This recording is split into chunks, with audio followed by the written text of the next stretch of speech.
ఖమ్మం జిల్లాకు సంబంధించి గాడ్రేజ్ సంస్థ ఈ ఉభయ జిల్లాల్లో నాకు తెలిసి 10 మండలాలు, ఒక చోట 6, ఒక చోట 4, కొత్తగూడెం 4 గాడ్రేజ్ కంపెనీకి కేటాయించడం జరిగింది. ఆయన డిమాండ్ చేయంగా ఈ సంవత్సరం ఫ్యాక్టరీ కడతామని చెప్పి మాట ఇచ్చారు. మనం ఇండస్ట్రియల్ ఇన్ఫ్రాస్ట్రక్చర్ ద్వారాగా వీళ్ళకి భూములు ఇచ్చాము. వాస్తవంగా అయితే నవంబర్ డిసెంబర్లో స్టార్ట్ చేయాల్సింది ఈ ఫ్యాక్టరీ. అధిక వర్షాల వల్ల సివిల్ వర్క్స్లో డిలే అయింది. కాబట్టి నేను ఇంకొక నెల 2 నెలల్లో మాకు టైం ఇవ్వండి అని చెప్పి అడుగుతున్నారు. ఎట్టి పరిస్థితుల్లో జనవరిలో ట్రయల్ రన్ అయ్యాలి.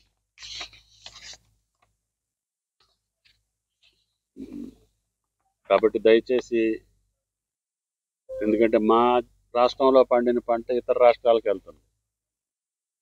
సరే, ఆ రాష్ట్రం ఈ రాష్ట్రం అని నేను అన్నాను, కానీ నా దగ్గర ఇక్కడ వీళ్ళు సుమారు ఇక్కడ కూడా ఇండైరెక్ట్గా ఒక 200-300 మంది ఈ ఫ్యాక్టరీలో పనిచేసే అవకాశం వస్తుంది.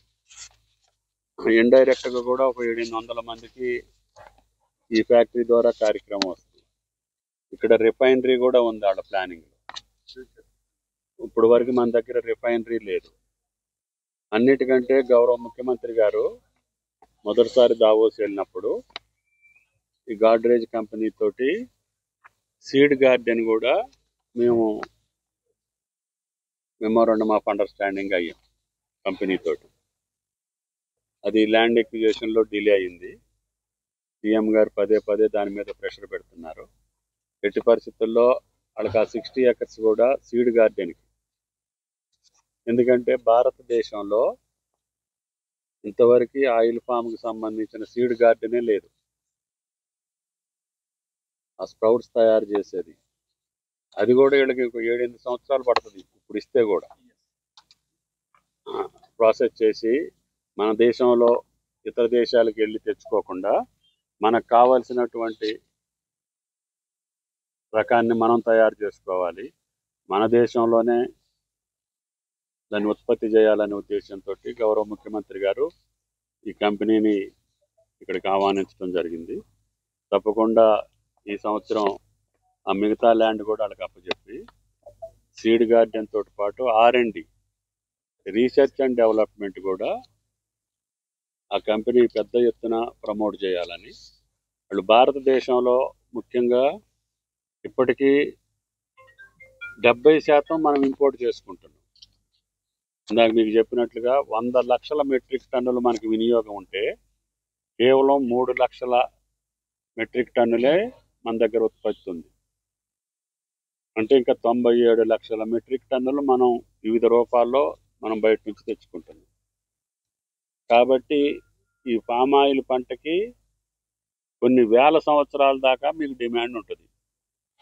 అంటే నేను చెప్పేది ఏంటంటే, ఇంకా మోటుకు చెప్పాలంటే, ఈ భూమి ఉన్నంతకాలం, మనుషులు ఉన్నంతకాలం పామ్ ఆయిల్కి డిమాండ్ ఉంటుంది. కాబట్టి ఏ రైతు కూడా ఈ పంటను గురించి సంకోచించాల్సిన అవసరం లేదు.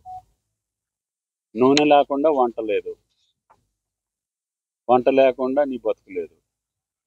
కాబట్టి ఇది అన్నిటికంటే చీప్ ఒకటి, అన్నిటికంటే ఆరోగ్యవంతమైనది. ఆయిల్ పాము ఆయిల్ ఇతర నూనెల్లో ఉన్నటువంటి దుర్గణాలు దీంట్లో తక్కువ. ఏదైనా ఇక అవన్నీ నేను చెప్పకూడదు, మళ్ళీ వాళ్ళని డిస్కరేజ్ చేసినట్టు.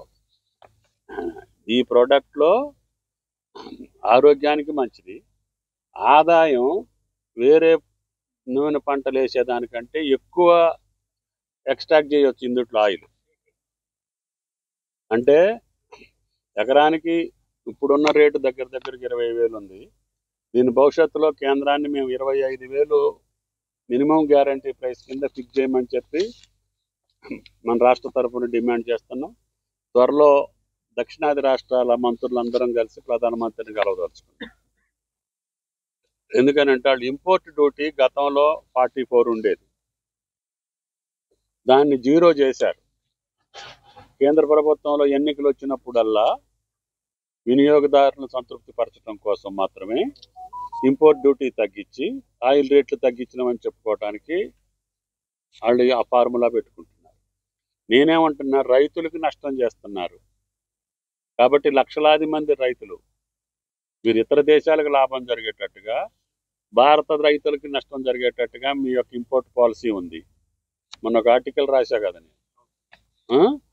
Not only oil palm, even కాటన్లో కూడా అంతే చేశారు మోడీ గారు.